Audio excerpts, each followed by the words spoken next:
প্রস্তাবিত বাজেটে আগের সরকারের ধারাবাহিকতাই ধরে রেখেছে অন্তর্বর্তী সরকার, এমন মন্তব্য করেন বিএনপির স্থায়ী কমিটির সদস্য আমির খসরু মাহমুদ চৌধুরী।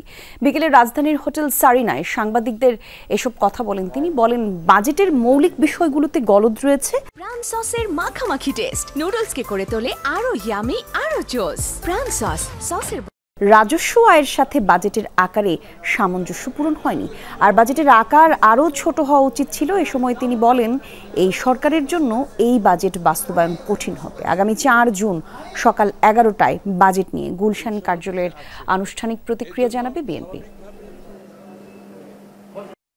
বাজেটের সাইজটা যে বিগত সরকার যেভাবে বাজেটের সাইজ বাড়াতে যে জায়গায় নিয়ে গেছে, সেটার সাথে বাংলাদেশের রাজস্ব আয়ের কোনো সম্পর্ক নেই।